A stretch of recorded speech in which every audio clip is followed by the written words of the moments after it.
A very warm welcome to our very special speaker for the day, Mr. Wim Borsboom, live Hello, from hi. Canada. And let me tell you, my dear friends, that Mr. Wim is the most senior and renowned authority on Indology, and his views on language, alphabets, and pronunciation are indeed quite interesting. From the origin of fire to the first syllable and word that probably got coined, Wim is here to share a lot with us today. He travels all around and he has his own research, and we must definitely say that the knowledge of Wim has really been victorious, simply because his programs have been very endearing, friendly to the person who's attending, and he goes into detail in a very nice manner. I must also confess that most of the speakers approach it really well, but for ordinary people like us, ordinary mortals, it becomes difficult at times. But here is one gentleman, Wim, who brings it down to our level to make it easy, and his lucid expression is wonderful.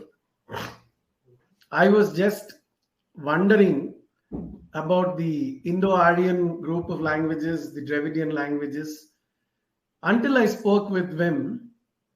Then Wim threw some light on the structure of alphabets that we're using today, and also the manner in which the alphabets are written and expressed.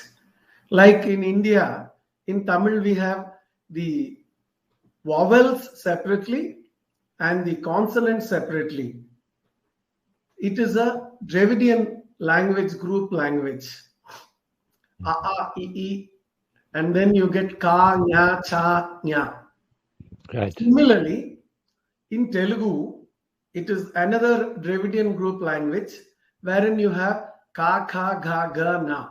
But we must remember that structure is very similar to the Sanskrit Devanagari or Prakrit system, because it has the best features of both the so-called linguistic groups.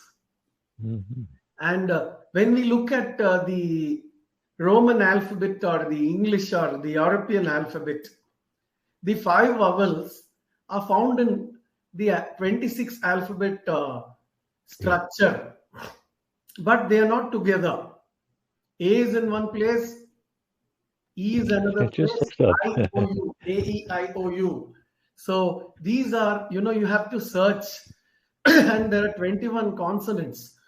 And Wim is here to make us understand the truth behind this kind of expression or structuring, and how it all began. That is very important. We start making noises, and then noises become syllables. Syllables also contain vowels and consonants, and then finally these become words, phrases, sentences, paragraphs, and pages, and finally you have so many forms of it. I remember going to the Lalitambika temple at Tirumiyachur near Tiruvarur in Tamil Nadu, wherein there are these Vak Devatas, who are the deities of speech.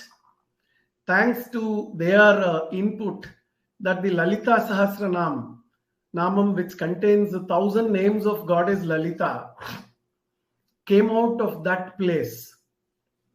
So these utterances and these expressions have been held sacred everywhere. You know, you go to the temple of Mookambika in Karnataka at Kollur for people who have some issues with the speaking or talking.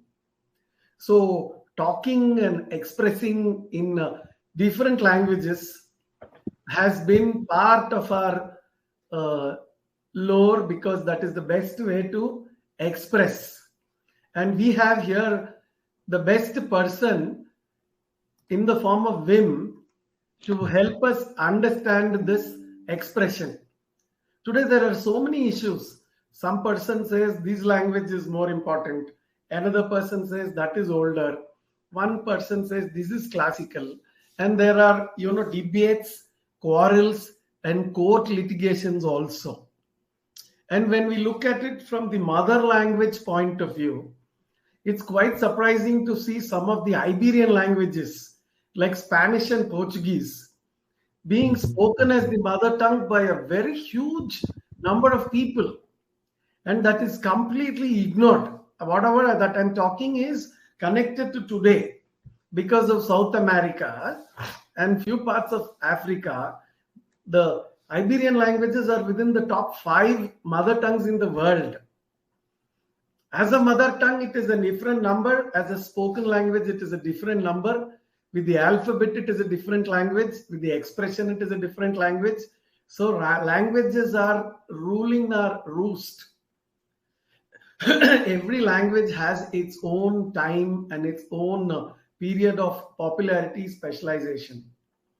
I personally think that in India, while I give it over to Wim, I look at the application of Sanskrit in a very practical manner. India and its neighborhood consisted of a number of linguistic groups.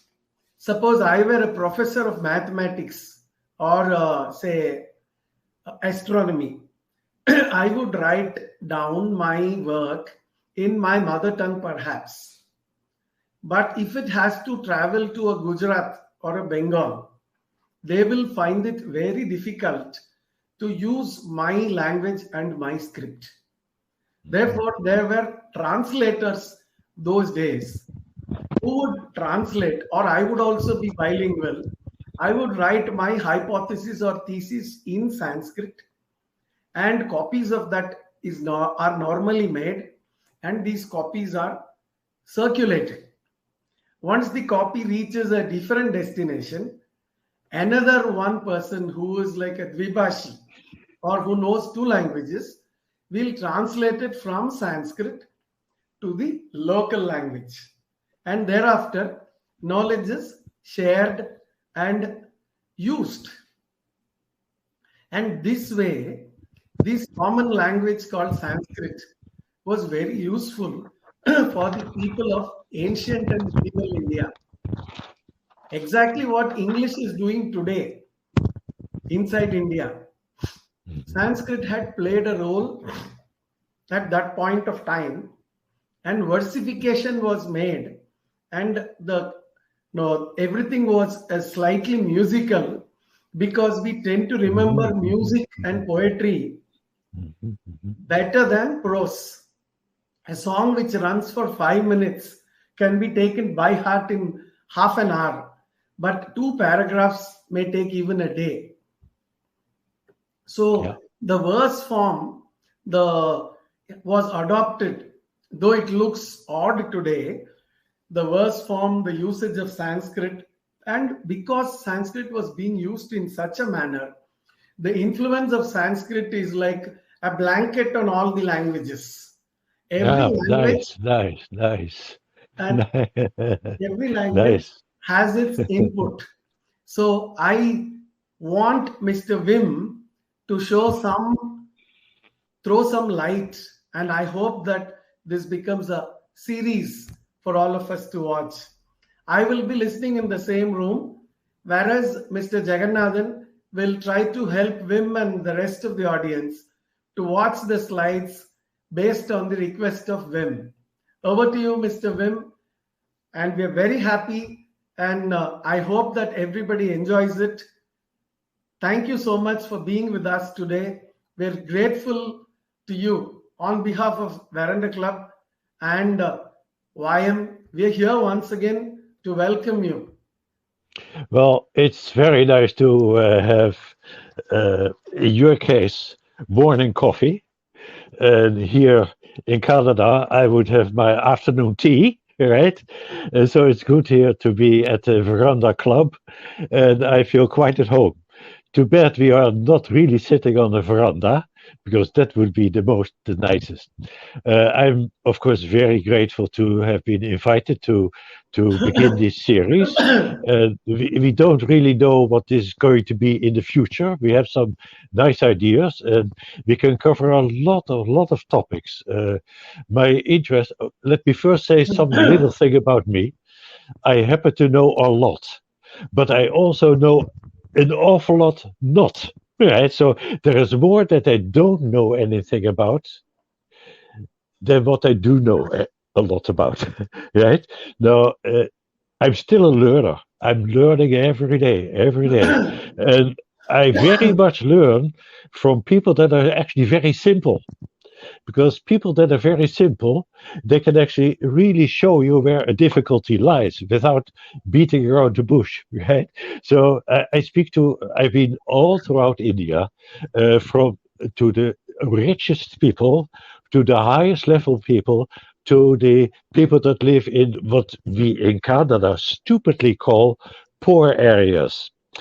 What we call, oh my gosh, this part of India is poor. No, no, no, no, that's not. It might look poor, but the people you meet, they still have that wonderful Indian spirit, that clarity of thinking. Maybe I'm generalizing. I know there is badness all over, right? Just as much in your country as in my country.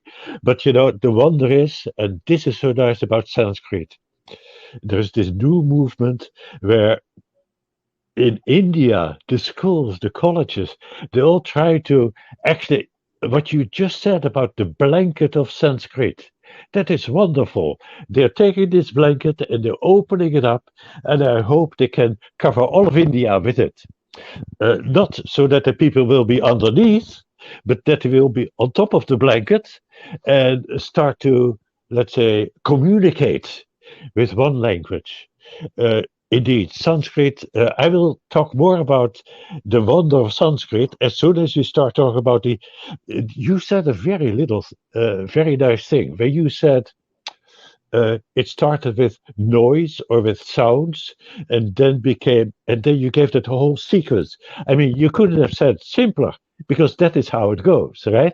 And what we're going to do now today, we're going to go to these very first sounds, like everybody has seen monkeys, right? In India, I've for the most seen most monkeys here in Canada in the zoos. But what you notice is when those monkeys make sound, they go ah oh ah ee, oh, oh, oh, ee, oh, oh, oh. Those are vowels. And where do they make those vowels? In the back of the throat. When they see a fire, they say oh oh. Then something is sharp, they say caw caw caw. Right? So the reaction of monkeys to events, difficulties, that causes them to express themselves. And how do they do it? The first sounds they used to express themselves was vowels. We call them vowels because, I don't know, that's the word we use. What's the word in India? I don't know. Maybe later on you can type out to me what the word for vowels is, right? Anyway, so after a little while, they became more and more aware of things. So if things were sharp, they say ka ka ka ka. If things were sweet, they say wah wah wah wah wah wah wah. The sweetness of the mother is ba ba ba ba ba ba ba ba ba. Right? So you see how actually sound first starts very simply. Of course, after a little while, right, these monkeys became human. No, no, I cannot say that. The branch of humans, they developed in a similar manner, right? We had our own branch, and we started exactly the same, right? But slowly, also, in addition to that, we increased the volume of our brain, which nowadays we mostly use wrongly. We got all this wonderful stuff in there, and when we use it properly, by gosh, can we go somewhere? But very often, all that in there is used to do all kinds of negative things. Nevertheless, now with Sanskrit under our belt, or sooner or later under everybody's belt, and hopefully, having less strife between North and South India, less strife between this, what you call caste, and that caste, and all those separations. I really hope, and of course, every Indian person hopes that we really get beyond that. When I go to India, I'm not actually sure why I go to India, but I know when I'm there, somehow people come around me and they get together, and suddenly their animosity disappears, right? Uh, I'm not the cause of that. I know there's in India there's this feeling now, let's get it back together again. Let's stop all that ideology, right? Okay, let's go and start with the show. And we take it from there. Sometimes I'll throw in some more personal things. So we can now start with the slideshow. Unless you have some more questions. We can have some questions perhaps after listening to you for a Yeah. while. It's Yeah, too okay. early to question you. Yeah. We're here to listen and not question today. All right. Yeah, So Jagan is putting everything together. Oh yeah, So he's in a going to minute occupy we the will. seat right now, so Yeah, that it will right. be easy for us to look at the slides and listen to you. Yeah, that's right. So in the meantime, before I see that slideshow, we can talk a little bit more. Oh, it's ready. Right. He's almost here. Almost He's here. there. He's here. Yeah, he's here. Yeah. Right. Namaste to you, sir. Namaste to all the audience. Namaste. I'll just start this. Well, it's good to see you. Absolutely, sir. Delight. Nice to see you.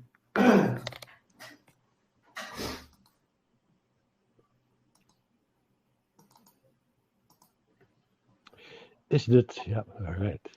Well, there. So let me just first read out what we've got there on the screen. So this is supposed to be about filter coffee at the Veranda Club. And of course, the first screen came up, and I want to actually make everybody welcome on our terrace. We're sitting very nicely outside. Where we are, it's not too hot, not too cold, and we're going to have our coffee here. Next slide, please. And one click, you're right. So what we are going to talk about is about the Western alphabet and about the discovery that I made actually quite early in my life. And when I say quite early, I'm talking about me being 6 years old. Later on, you'll find out how come. So what I did find out, I can tell you that already, was that somehow the Western alphabet had a source, a beginning, that was not in Europe, was not in the West. The way I came to it was in a very interesting way. When I was little, I was probably quite an inquisitive kid.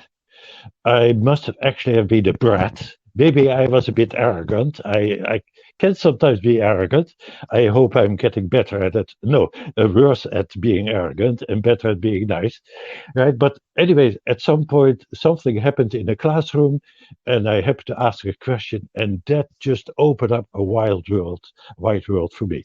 Okay, you can click. Right. So what I discovered was that at some point we have the Western alphabet, and I discovered that there is a connection to the Devanagari alphabet. Now, you hear me saying Devanagari. I really don't know if I pronounce this properly, but I'll just keep saying it that way. If it's wrong, and if you want to smile about it, that's quite all right with me. I hope sooner or later to pick up and pronounce all these words properly. I will also make some sounds that are supposed to sound Indian, but I'm not an Indian person, so I cannot really do the ka ka ka ka ka. I cannot do that well, right? Because we have a simple alphabet of only 26 characters. You guys have an alphabet of 50 characters. My gosh. So you can pronounce everything so much better than I can. Okay. So I found this connection between one alphabet and another alphabet. Now, in order for me to actually make that clear to people, to write about it, to talk about it, I had to kind of make that clear in such a way, but I could only do it by re-engineering it. Now, you see this picture on the screen where this owner of a car company, I'm not sure if that is Mr. Tata, he looks different, but anyway, he's asking somebody to re-engineer, to reverse engineer a car. Let's assume that it's a Tata car, one of those newer electric ones from the United States, and he wants it to be re-engineered. And he asked this guy, but he's doing it the wrong way.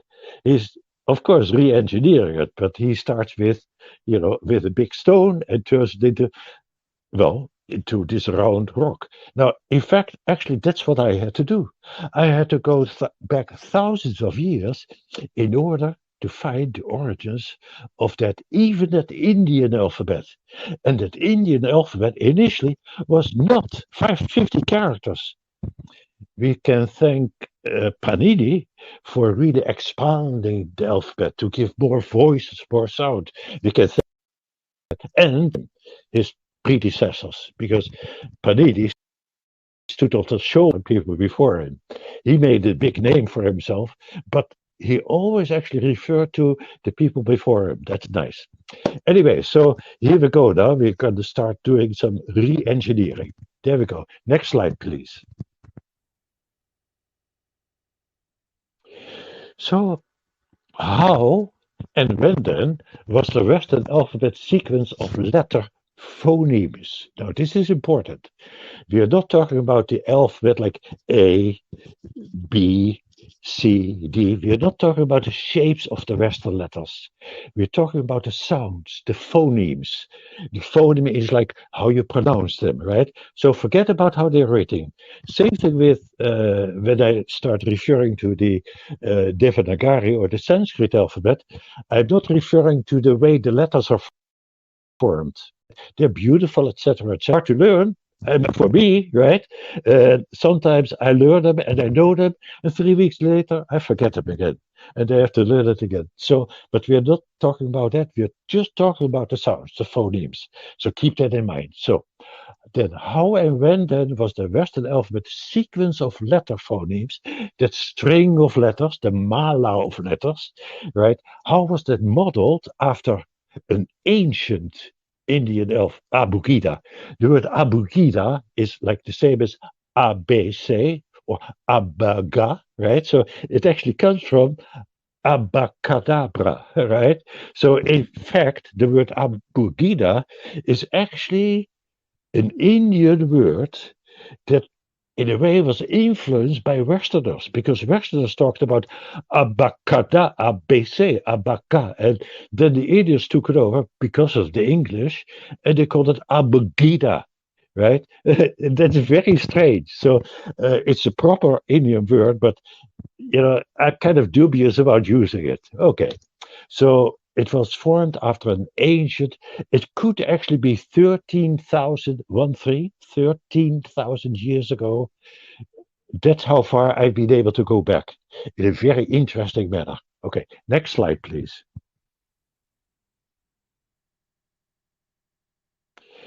So, yeah, and let's hold it there. So what does the Western alphabet have to do with India? Well, I kind of already told you a lot. Next point. Okay, now, few people, okay, I only know of 4 people who have questioned the order of the Western alphabet. Why are those letters in that order? What's that string? Why are the vowels all over the place? Why is the K and the L why they are together in such a. I mean, what does the L have to do with the K? Why should it be KLM? Why is the M there? So only 4 people that I know of, right? They actually have wondered about that. Next point. Okay. Now, I will also go into a personal story. So, this actually shows what we're going to be talking about in the next in the next half hour at least. Okay. So, I'll come up with a personal story. Next thing. Okay. We have to find out the sources. You'll have a big surprise coming up. Next thing. Right now, what these 4 people did, except for me, so what 3 people did that made the same discovery as I did, they did not go into the analysis. They didn't find out that there was a difference between that Western alphabet and the early Indian alphabet, and there was a big difference. And that big difference caused that Western alphabet to be so all over the place. Next point. So we are going to be reconstructing it. We're going to be reverse engineering it. In science, they do it all the time. Why not in linguistics, right? This is really not a real scientific method because I don't have anything to prove what is there. And I'll show you later how come we don't. Oh, by the way, I actually have one bit of proof, and that bit of proof was made 3,400 years ago. And we'll show that later. Okay, next point. So we're going to be comparing the Western alphabet and the early Old Indian alphabet, and then we're going to see percentage-wise how close they are. And we will find out when we first look at it, it seems that they're only 20% the same. But when we look very closely, we find out that they're 80% the same, right? Of course, we could only get to that after we had to mix a few things up and put them in the right spot. Next point. And then at the end, of course, we'll come with a list of conclusions. Next point. And we might have some questions. If we don't have time for questions now, we will have another session, and by gosh, we will see if I can answer those questions. But I know a lot about what I know, and I know probably very little of what you people know. So it could well be that when you ask me questions, that I don't know the answer. And I'm happy with that, because that helps me to find more answers somewhere else. Okay, next slide. Okay, we already have talked about that, so let's click. That is neat. Now, you notice, you might actually, when you see the top of your screen, you might actually think, well, I know that. When I go to a toy store and I try to find the alphabet characters for my kids, right? Then you get these plastic letters, right? And they're all colored. Actually, they're not colored like this, right? I gave these characters my own color. Let's just have a close look there. So notice the A, the E, the I, the O, the U, and the Y. Notice I made them blue. I guess you already noticed they're all vowels, right? Okay, excellent. Notice I made the B, the F, the M, the P, and the V and the W. I made them red. So B, F, M, V, W. They're all lip sounds. Okay, now you guess where I'm getting at. The yellow ones are the C. No, it's not the C for cell, but it's also the K for car, right? So it's the C, which we pronounce like K. So the K, the C, the G, the H, the K, the Q, and the X. They're all guttural sounds, right? You see that? Right? And then there are some other colors, but we'll leave that for now. Okay, so we see that alphabet is linear. It's a string of characters. How did it go from vertical or horizontal or one way or another? How did it become a string of letters that are all messed up? We'll find out. Next point. Now, the Devanagari alphabet is actually tabular. Now, it's really hard to see if it's a table, but you see one row of vowels, a lot more vowels than in the West we are using. By the way, I come from Holland, and we actually have more vowel sounds than most other people. We have O and E and U and I. So the Dutch people have actually a a way of speaking that's a little closer to the sounds that the Indian people make. Why is that? I think it's because at one point they tried to colonize India. They didn't, luckily, they did not, but they learned a lot. And then they came back to Holland and we found all these other sounds that we were able now to speak. Okay, but anyways, you see the string of that row, right, of characters there. When you look lower down, now it's a bit hard to see, but you see almost like 5 rows or 5 strings. But you also see how's it called? Columns, 5 columns. But you see also the horizontal ones, right? So it is tabular. Later on, we're going to have a closer look at this. So for now, we let it sit. So we go to the next slide. Next point, right? Wow, what's that? Well, I know what it is, and I was so surprised to find this. This is actually a Brahmi alphabet. You can find it on old statues and on old columns and all that. But you notice also that it is in columns and rows, so it is tabular. You notice also that instead of 50 characters, it has a lot few. You notice on the right side, at the top, those are actually the signs, the Brahmi signs for the vowels. And when you go lower down, then it actually goes to the ka, ga, ga, ka, and then the da, da, da, da, da, and then the ka, da, ba, then the ba, ba, ba, ba, ba, la, la, whatever way they are pronounced, right? So this is a Brahmi alphabet, but before that, lo and behold, there was even something, and you'll be surprised.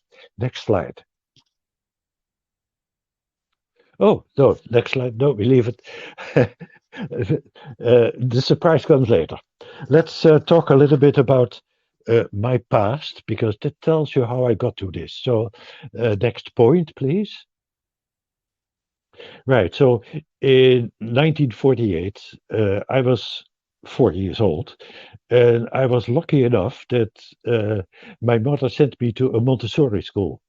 And, just like the way it started in India, many of these Montessori schools were run by nuns, by Catholic nuns. Okay, good or bad, it doesn't matter, but they were very good teachers. Way better than the teachers I had later.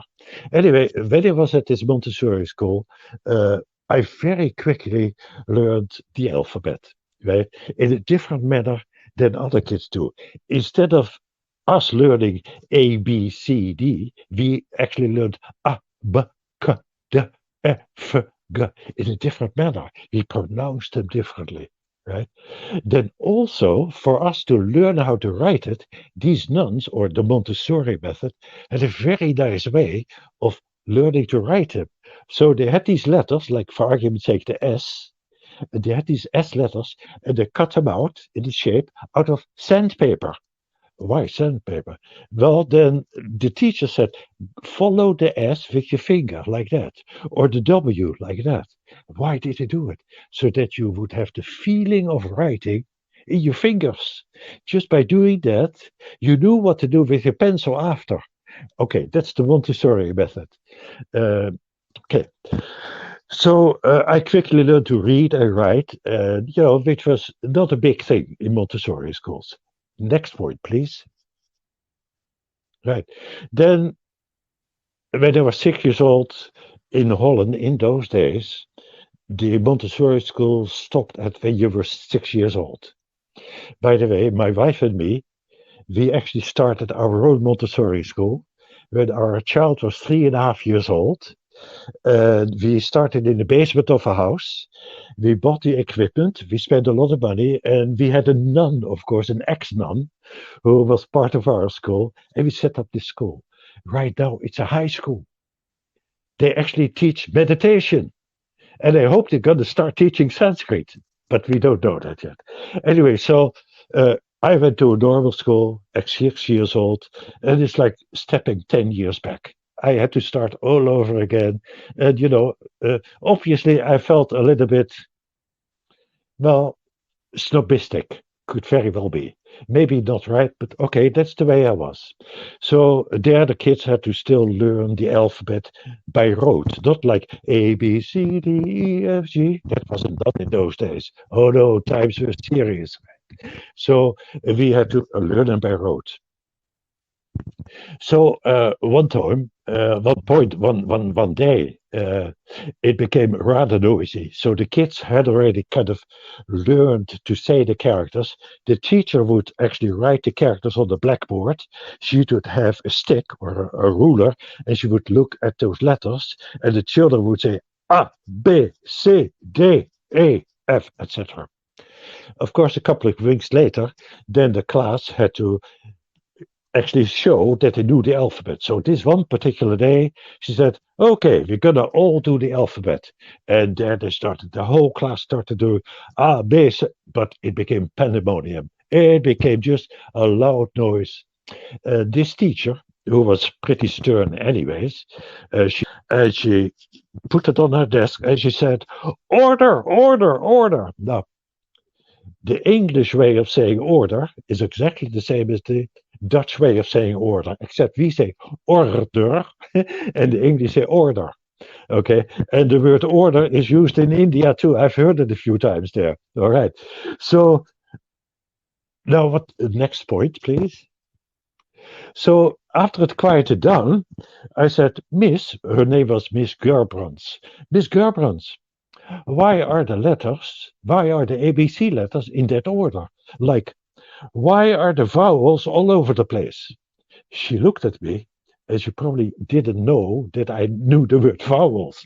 But okay, she looked at me and she thought, what a guy you are. You. Well, and she gave me an answer. You know why they are like that? Of course, they are alphabetic. Well, that's not an answer. That was my question about why is the alphabet alphabetic in such a messed up way? I really was made to feel like a dummy, but no. I was different. I thought the teacher is a dummy because he doesn't know the answer. Problem though, what if I would become a teacher? What if I became a teacher and sooner or later would be a little kid, a boy or a girl in class who would say, Mr. Wim, why are the letters in that order? And what if I wouldn't know the answer and I would say, dummy, they're alphabetic? I mean, luckily that didn't happen.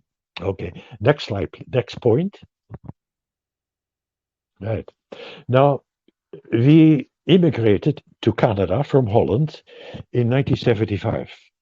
When we were still in Holland, we became rather interested in the writings of Sri Aurobindo. Maybe not everybody knows about Sri Aurobindo, but he is India's most famous philosopher. Not only that, he was with Gandhi one of the freedom fighters to actually liberate India. Problem was, his brother set a bomb. Sri Aurobindo was caught, got into jail, and while he was in jail, he actually got liberated. No, not liberated from jail, but moksha, liberated in a different kind. That is wonderful. From that moment on, in jail, he started writing. Those books, he wrote an enormous amount of books. And at some point, here in Canada, we could buy all his books. Actually, we had to order them from India, but we were able to get them here. I couldn't do it in Holland. We got all these books, and I still had to bind them because they were not bound yet. They were also very cheap. One book was $1, right? I mean, how much is that? Like here, nowadays, you pay $25. Anyway, my wife and me became very much interested into it. We did yoga, we read all that, and I wanted to learn to read the Bhagavad Gita. You know what? I learned to write. I learned to read the letters. I could actually, for a little while, really understand it. Not anymore. Something happened to my head years ago, so my memory has gone kind of funny. Anyway, in 1975, I knew about Sanskrit. Next point. So then in 1980, like I said, I became a Montessori teacher myself. And of course, I was really worried that there would be a little kid in class who would say, haha, Mr. Wim, what about that messy setup of that alphabet that we're learning? Now, luckily, next point, yeah. Luckily in 1982, so this was a couple of years after that I was teaching, and there was one particular day, actually it was a really interesting day. The first coffee shop in Victoria was opened with espresso. Now, I noticed that you guys use the word filter coffee, which sounds kind of old-fashioned to me, right? But I understand it. But we, of course, have espresso coffee. And lo and behold, India quickly picked up, right? I mean, my gosh, you can go pretty well anywhere and have your espresso. Anyway, so I went to this espresso coffee shop to get my first cup of espresso in Canada. And I was sitting there and sitting at a table, and there were crayons on the table, like and pencils and coloring pencils, and pieces of paper and things for the kids to color, and napkins. And I'm sitting there, and the sound of the alphabet, because we've been singing it in class, sound of the alphabet, the song was still in my head. And then, next slide, please. What happened then? And I don't know why, just on a hunch, and I don't know who's controlling my hands. I took a pencil, and I put my pencil on top of this napkin, and I started to write the alphabet, but in a totally different manner. One line at a time, like one line at a time, but each line starting with vowels. Okay, next point. Okay, so I started writing A, let me just say it the English way, A, B, C, D. Next line. Right, E, F, G, H. Next line. I, J, K, L, M, N. Next line. Well, you get the idea, right? Notice, you already noticed that the vowels are in one line. Next line. Well, this is the last line. Now, of course, they start with vowels because that's what my hands started doing. Whoever wanted me to do that. Maybe it was Panini. Maybe Panini came into my hands and he let me hold that pencil and I started writing it like that. You never know how that goes. Okay, now you notice, did check out? Yeah, let's hold it there. Okay, now let's out the second column because I saw something interesting. When we go vertically, there's the B, it's a lip sound, right? The F, it's a lip sound, right? The J, you probably know the J actually belongs to the I, so we can move that out of the way, right? But let's just keep it there for now.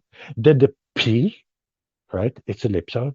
And then the V and W, right? Which are both lip sounds. So, oh, that's pretty lucky. That is neat.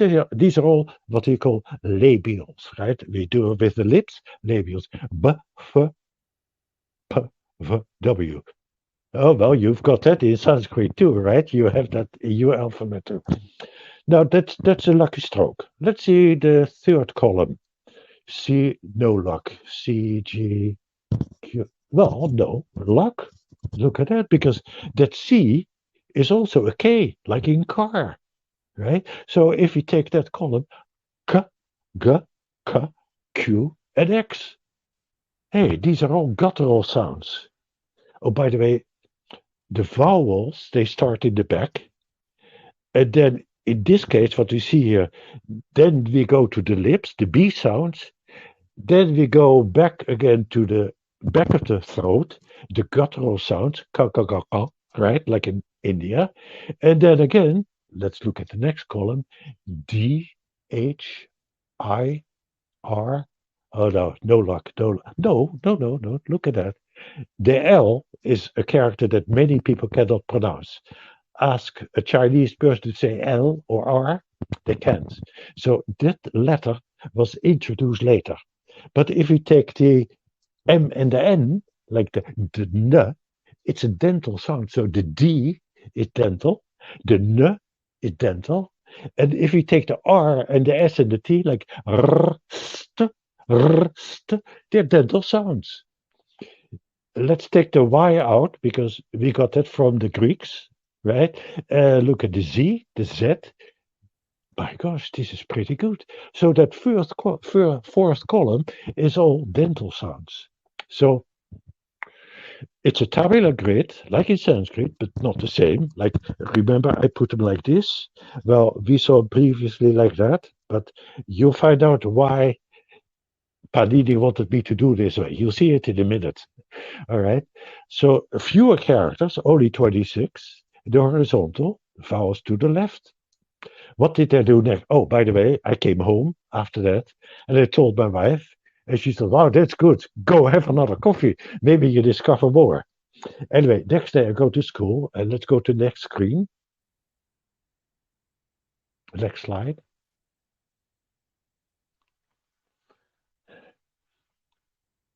And I went to the blackboard and I took my colored chalk and I wrote that. I went to school rather early at 7 o'clock. I wanted this to be right.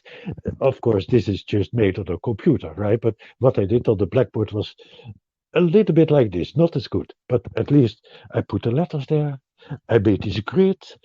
Let's see, 1, 2, 3, 4 columns, 5 rows, exactly the way I did it on my napkin. No, a little bit better because you notice that I put the I and the J together, right? I put the V and the W together, right? And so on, right?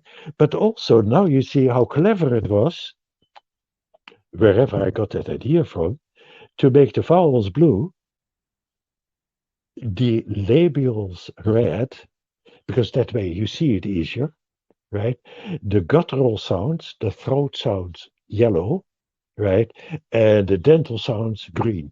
You notice it's pretty regular. That's good. And you notice I put the word order, not because I wanted order in the class, but there was order. Suddenly I saw there was order to the alphabet. I wish my old teacher, Mrs. Gerbrands, would still be alive. Okay, she's not. Next slide. Oh, there is the surprise. Wow, what's that? It was actually many, many years later that I went through a whole lot of old documents and I found this big scroll, right? And it was a Jain document. You guys, most people are in southern India. I'm not sure how much you know about Jain people, but anyway, they were already very early on also very, very learned. You know, the first of their people. Let's not get into Jainism. Okay. Anyway, so I found this on one of their scrolls and check this out. So it is kind of like that, right?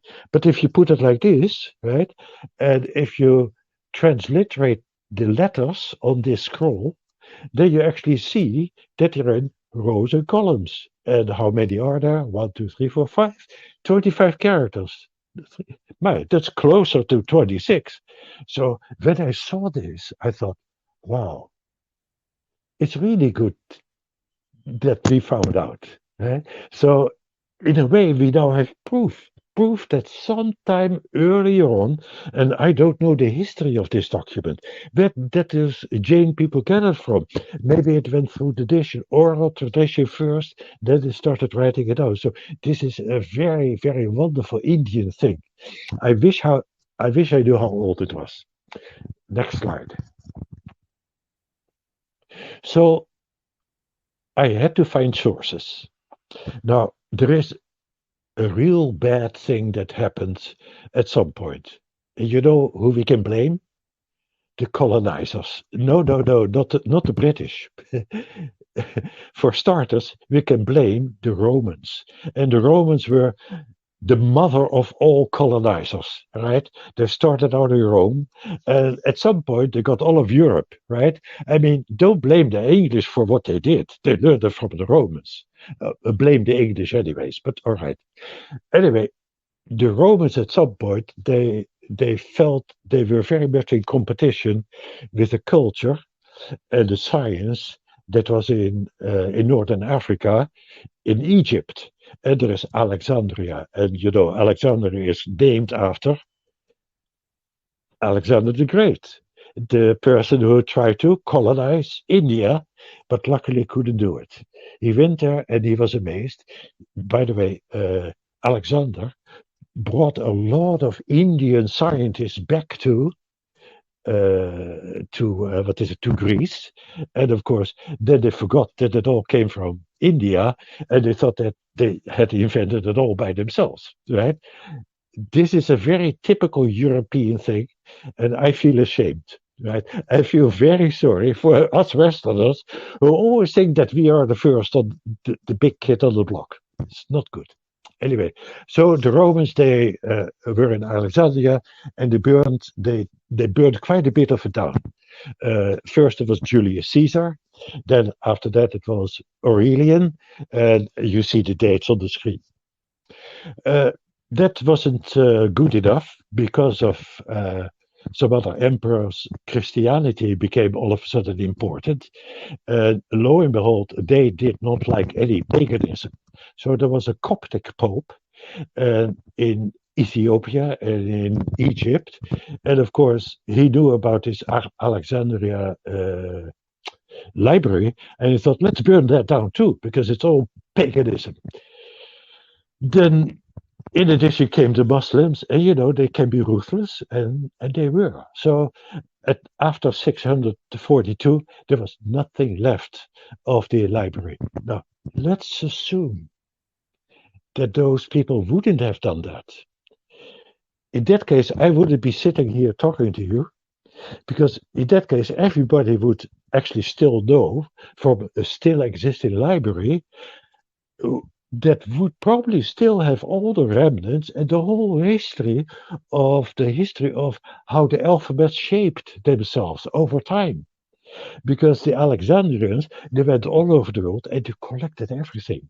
But it was burned down. Too bad. So I cannot find any evidence from there. I did find evidence later, but that's going to be a surprise again.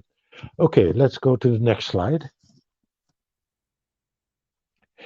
So, of course, not only did I want to know if there were sources from the past, which, except for a place called Ugarit in Syria, which I found out later had still some remnants of the past.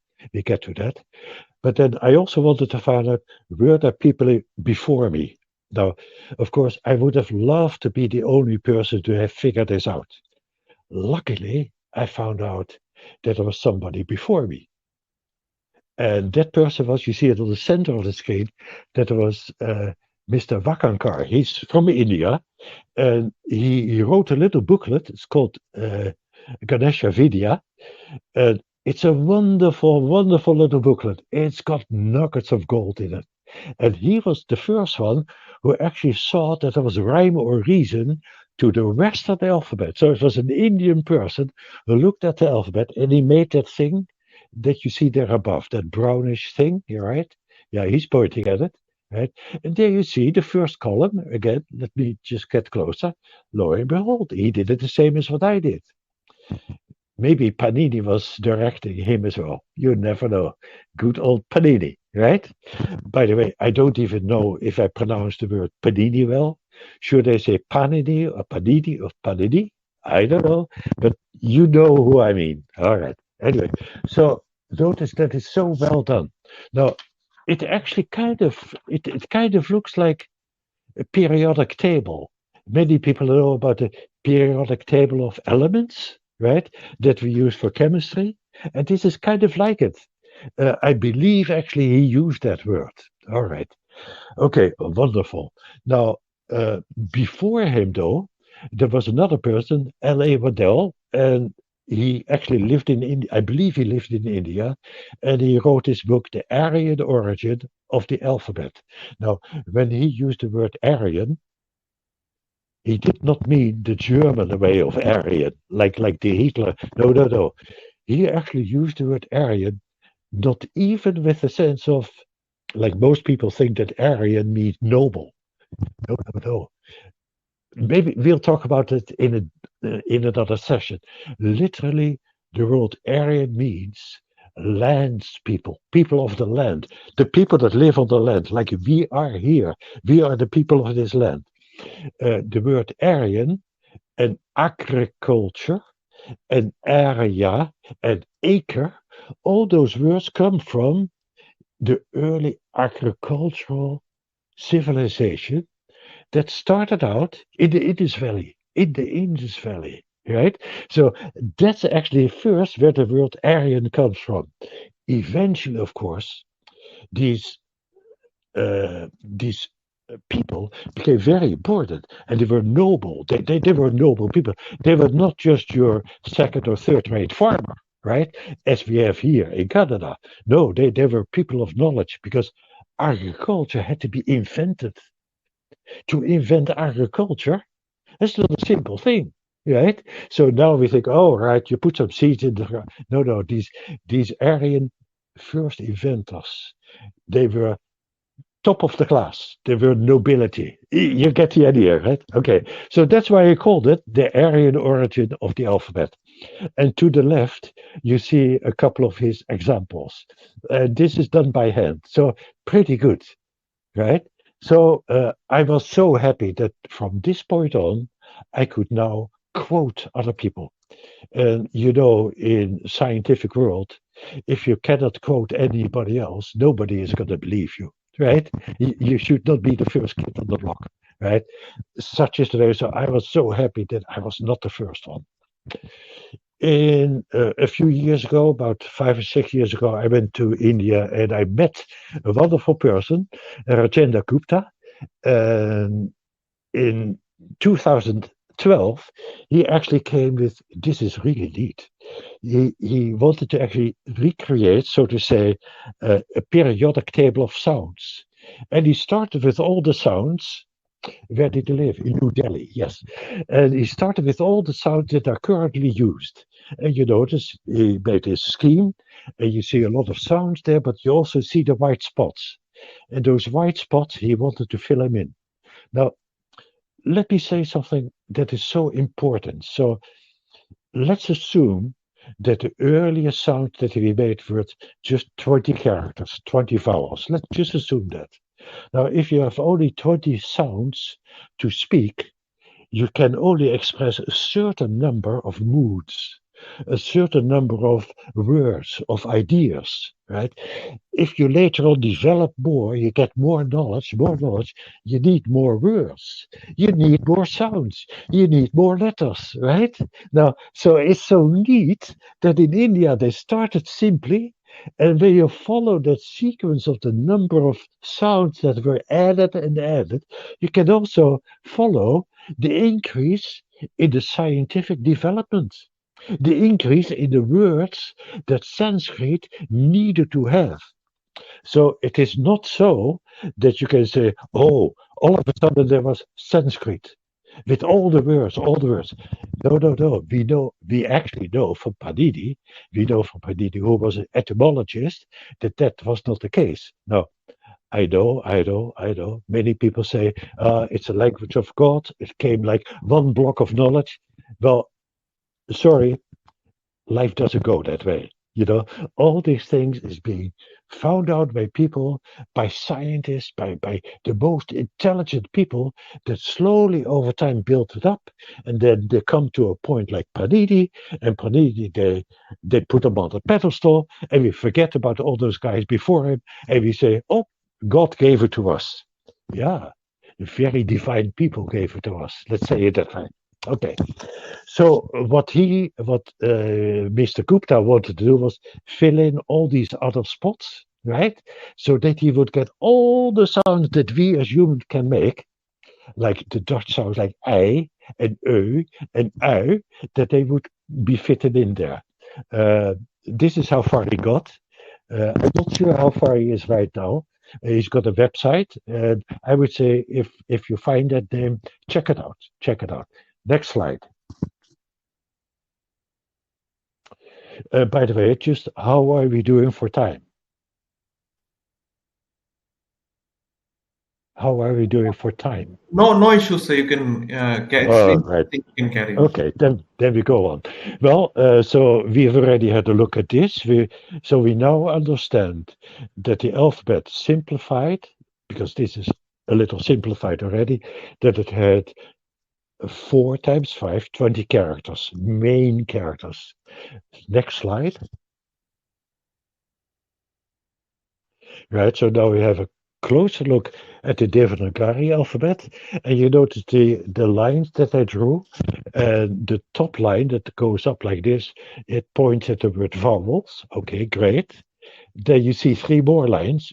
I hope you see where I'm going. Like, I want to go to those 4 columns, right? Okay, so the next line that goes like this goes to the K sounds, the guttural sounds. The line that goes a bit like that goes to the dental sounds, the vowels, and the other one goes to the lip sounds. And you notice how I kind of put them together? So I guess you see where I'm going. I'm trying to actually already reverse engineer or retro engineer to see if I could find what I found in the Western alphabet, if it could be that they would have been taken from the Indian alphabet at some point. Next slide.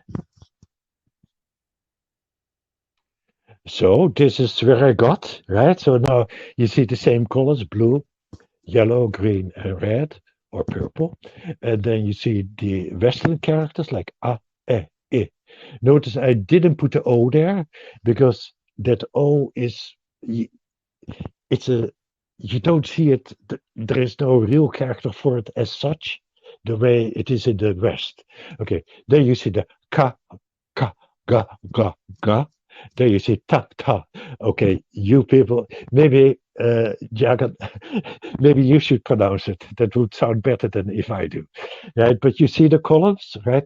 Now notice though, vowels first, in the back of the throat, then the K sounds, the guttural sounds, a little bit more forward. Like if I do it like this, it goes from here to there, to there, to there, right? So, which is of course Panini, right? You can tell this is Panini, right? Because he's scientific. He knows how it goes, right? So there again, the guttural sounds, then the dental sounds, then the labial sounds. Okay, there we go. Next slide. Okay, so we're definitely into re-engineering, right? So I think we're getting somewhere. And so next slide. Okay, and you can do another tick, right? Okay, and one more. Okay, so the 50 characters on the left and the 26 characters on the right. So somehow I had to reverse engineer which characters from the left made it to the right. So which ones that are on the left side of the screen were actually copied, right, or borrowed, and got into that alphabet that we used. Okay, next point. Right, so this is what I wanted to find. So the next point. Right, and then I had to actually get from 26 to 20. We will get into that why later. So next slide. Maybe I should say why, because the 26 characters that we use, it had the X and the Y in it, which actually came from the Romans and from the Greek. It had a V and a W in it, which originally was just one sound, just 2 V's, right, was one sound. Then somehow the R and the L were separated as being 2 sounds, right? So in a way, it had to go from 26 characters to 20. Because after all, if you look at the bottom of this screen, right? There you see that it's a little bit hard to see, but so notice at the top I got way more characters, then it becomes less and less and less. Now let's check the top grid. Now I hope it's more clearly to see on your screen than on my screen, but it's very little. Now the first column is vowels. The second column are actually two types of K sounds, right? Because you got a ka ka ka ka ka, and then you got a ga ga ga ga, and but they belong together. They're gutturals, right? So those two, if you look down, I kind of put them together, right? Then to the right, I also took another two columns, and the T D D da da da, and there's the da da da da da, and they belong together too, right? So initially there was only one type of sound, but over time more variation was needed to express ourselves better, right? So I was able to kind of start compressing it. I took the stuff out that only became later used. So I ended up with the bottom one. And the bottom one is actually, if you go back one slide, go back one slide.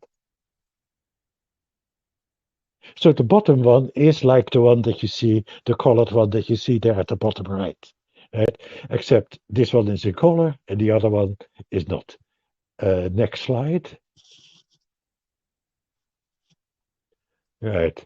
So this whole sequence is reverse engineering, engineering, engineering. At some point, I was worried whether such a method would be allowed. Is that scientific enough? Because I only go by intuition, really. That's all I do, right? Because there's nobody that I can ask and say, did you guys do that? Did you actually invent those new sounds? Because they're long dead, right? So I came to visit a person in Bangalore, and he was very much into computer science. And he said, "Oh no, reverse engineering. We use that in all kinds of things. Let's say, for argument's sake, let's say somebody has created a computer program that is so immensely good, but there is a copyright on it. And let's say I want to get the same result as that person. What do I do? I'm going to reverse engineer it, right? So he would go and look at the code and say, oh, this must be before that, and that before that, and that before that. So luckily, now he was a scientist, right? I mean, one of the good people that did computer science. And he told me, no, you're doing the right thing. So happy for me. Next slide.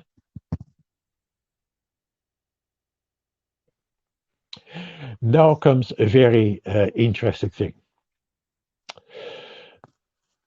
How shall I introduce this? Okay. This is going to be about a tale, and it sounds like a story about a very old wise man, very long ago, whom I met. How long ago? I think 13,000 years ago. Who I met? Me? No, of course not, because I'm not that old. But okay, let's get deep into it in a different manner. Sometimes you get tired and you're about to go to sleep, so you go to bed and you lie in your bed and you kind of doze off, but you're not really sleeping yet. And then at some point, maybe 10 minutes later, you're asleep.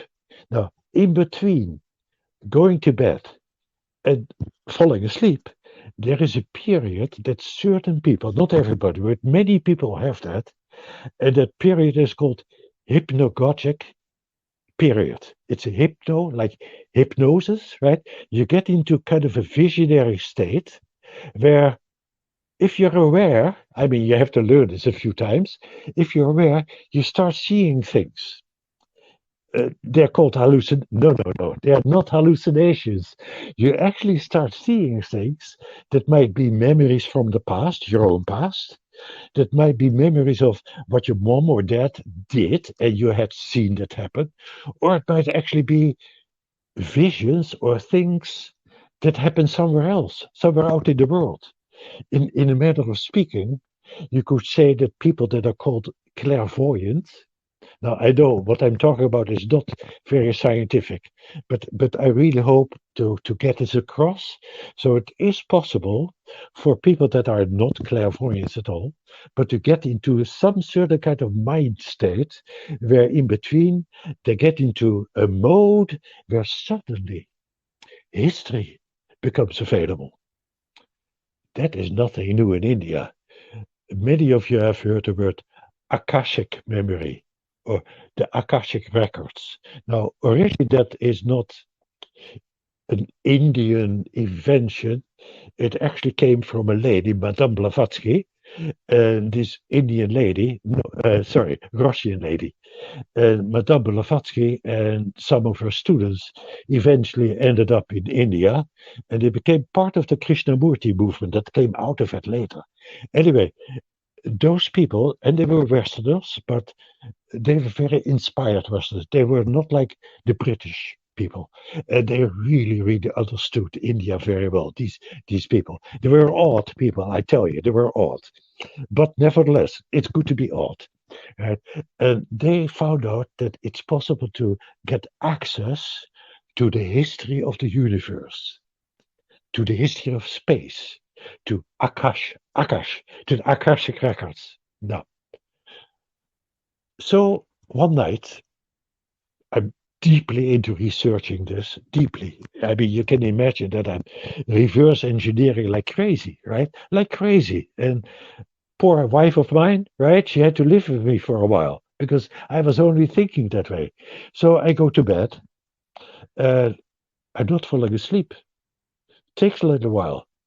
Eventually, I doze off, but I'm not falling asleep. And lo and behold, okay, I'm going to tell you as though it happened to me, but honestly, it wasn't me. So suddenly, I'm using the word I, but it's not me, right? Okay, suddenly, I am flying way high, not in a UFO, not with wings, not on a Garuda, right? A plane, not on a peacock, right? But I'm flying first over Palestine. And I'm flying high, high, high. Then I come over, what is it? Iran, Iraq. And eventually I get to see Balochistan. And I see those mountains, and I'm getting kind of tired of flying. And I start coming down like that, right? I'm getting tired of flying. And I think I need to find a valley where I can kind of take a rest. Anyway, so I'm now still in Balochistan, and I see one of those valleys appearing in front of me. And I go down and I go down, and there is kind of an open spot where an old man is sitting there, and I'm approaching him from the back. And I see long hair, and obviously he's sitting in a lotus position, but in front of him are a bunch of kids, a bunch of little Indian kids from, I think, Mirgar. So there is a village in Balochistan, it's called Mirgar, and it's the predecessor of the Indus Valley civilization. Right? I only find this out later. And I'm supposed to go there, but they are way too belligerent there. So I don't think I will get there soon. Although I was invited. I was invited at some point to go to Mirgar, and I was actually given safe passage. But on the day that I wanted to go, they started shooting each other. So I didn't go. So anyway, so back to my story, my vision. So I'm landing, and I'm sitting now behind that man, kind of looking over his shoulder, right? And I see these kids. What's he doing? Well, actually, I hear he's making sounds, making sounds. But also, as I'm looking over his shoulder, he's got a stick in his hand. And on the sand between him and the children, he's made a grid, like something like this, like the XXOOO type of thing, right? But not 3 by 3, but 4 by 5. Okay, why? I don't know. Okay, so I'm looking, and he's teaching these children how to pronounce words, how to pronounce sounds, how to actually improve their way of expressing themselves. And as he's doing it, let's say he's teaching them how to say "oh," And as he do that, he takes his stick and he puts that stick in the center of one of those grids and he scratches a little O. Well, scratching, the word scratching and graphine and graving, those are all same words. And you know what? Scratching, graphine, graving, and graving, those are all initially old Indian words, right? Old Indian words. So even the word engravement comes from India sooner or later. Anyways, so he's doing it, and he's doing that with all these sounds. So he does one, and then the other, and he ends up with the vowels. Then he starts with the guttural sounds, and he pronounces it. The kids repeat it, and he makes that shape, and the shape is kind of the form of how these kids should position their tongue or have their throat. It's really neat, and I'm in awe. Now, later on, in the subsequent vision, I actually found out who I was, not I, but who the person was who flew. And I found out that he actually went to India in order to learn something. He went to India to learn about language. But forget that for now, okay? So I'm still there, and I see him scratching all these sounds. And at some point, I get so amazed, and I go in front of him, and I ask him, could you make a photocopy of that? No, sorry. Photocopies we do nowadays. So I said, could you make copies of it? And he kind of sits there with a beard, right? And he sits there and he says, yeah. And he takes off and he gets a bunch of dried palm leaves. And he takes four of them, 1, 2, 3, 4, put them next to each other, right? And then he has a stylus and some ink. I don't know what it was, and then he starts writing these funny characters that he scratched in the sand, and he puts them on the palm leaves. 4 of them, of course, because one. And I remember that. I try to remember that as I'm watching. Okay, this one should be number 1. Then he does the second one. Okay, I'm trying to figure out, okay, strange characters. That one should be number 2. This one, number 3, number 4. Okay, after a while, they dry. And I'm about to, and then I wake up. I just have a very nice sleep. Next morning, I tell my wife that I had this dream or vision. And she said, well, is there any more to this? I said, well, it's enough for me because I kind of know where this is going. Yeah. But what there should be more. And a couple of days later, could have been the next night, I forget. A little while later, I go to bed again. I'm still amazed about what I saw. And where am I? I'm in Lebanon. Apparently, with a donkey. So I'm actually by my donkey and I'm taking off the bags, right? So the saddlebags, and I'm looking for my palm leaves. And 1, 2, 3. I only find 3. Oh my God. Where is number 4? I look at him. I still remember number 4. Number 4 was the one with the vowels, right? That I know. But I had 3 left. And I look at them.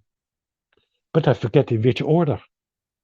And I find out later that by accident that I took the one, like if these were the vowels, these should have been the K sounds, right? Should have been the T sounds.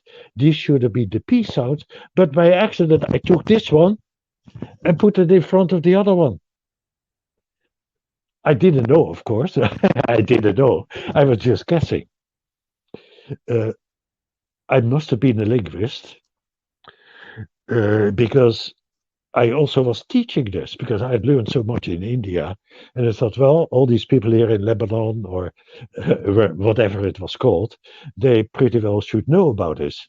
The first people I taught, okay, sorry, I'm saying I again, but again, it wasn't me, right? The first person that I taught was probably an Hebrew person. Why would that be? Because, in Hebrew language, they don't have vowels. they have all the other consonants, but they don't have vowels because I couldn't teach it because I lost that column. Okay, now I'm, I've actually at one point brought this up with some Jewish people, and they listened very carefully, but they thought I was full of beans. Right, so it was very hard to accept that. Okay, that's quite all right with me. I'm not going to argue about it. I might be full of beans, which is good because the beans in India are good. Just think about the dal that you have, right? Anyway, uh, I felt very uncomfortable though, because I still needed that other column, the vowel sounds, and I did some more rummaging, and eventually I find it. Eventually find it, and I know where it belongs. It belongs in front.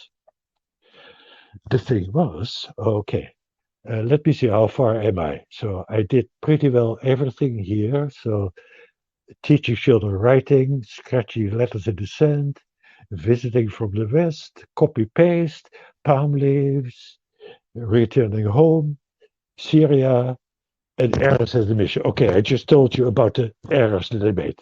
Next slide. Oh, there was no undo, right? Nowadays you just press undo and you're okay. Not in those days. So what you see on the background of this slide is the story that I just told you, right? And in the front, the red letters is, this is really about the science of sounds and symbols, phonemes and graphemes, which is called grammar. And grammar comes from grapheme, right? So grammar is not just about the sequence of talking and like subject and cause and effect. No. Grammar is the science of language, right? Where did it start? A long time ago, in a part of South Asia that right now is not part of India anymore, but originally is. No, about the 13,000 years ago, I don't know. This is actually, I think I know, but I'm not going to put my stamp on it, right? Because at that point, I need proof and I don't have proof. So I needed to find more proof, real proof, not just visionary stories, not just hypotheses and all that, right? So I had to do more searching. Next screen, next screen.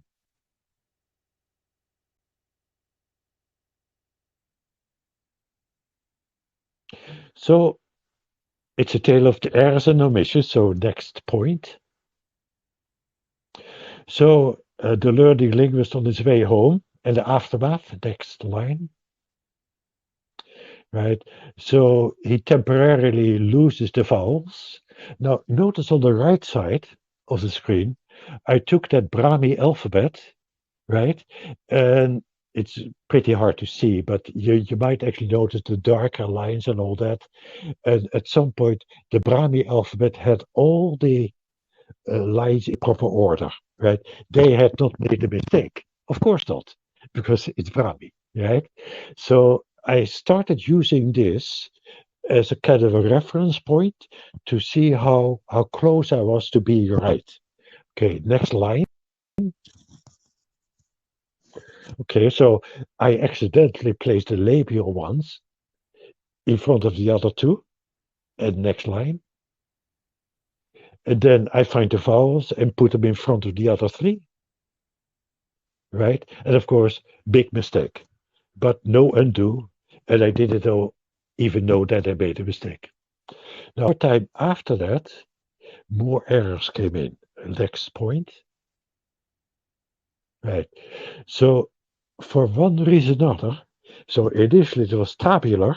Now, check this out. This is actually very neat. You can actually still see it in Sanskrit characters, Devanagari characters. Even Devanagari went through a period where it was this way, or that way, or that way, and I've seen it actually upside down, right? So initially we were not totally sure how it was written, right? So it's not for nothing that at some point that line got on top so that the people knew not to turn around the wrong way, right?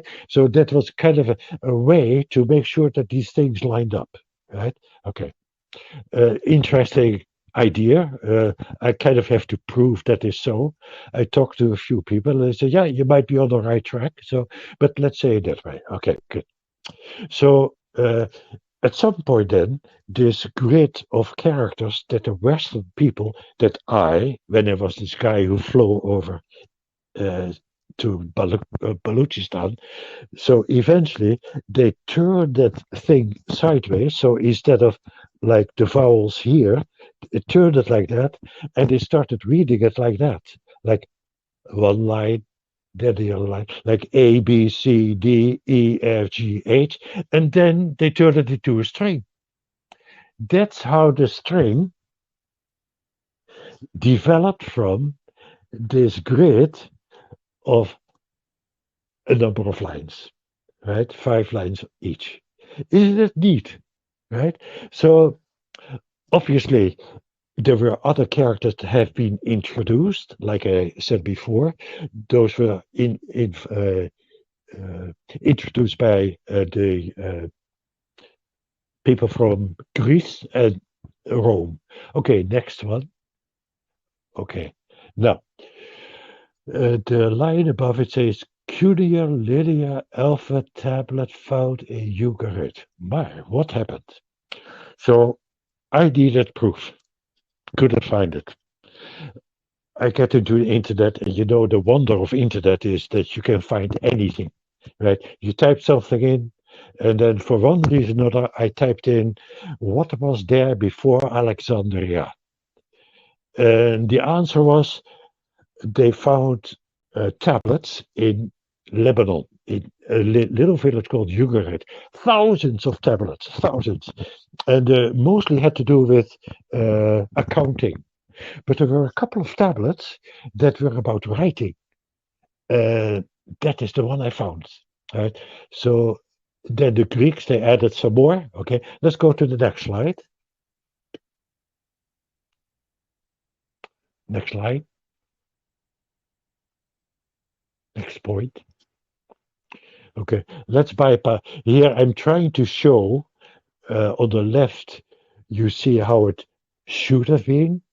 In the middle, you see how the one from the right got to the left. Notice the line underneath, and then the vowels were put in front of it.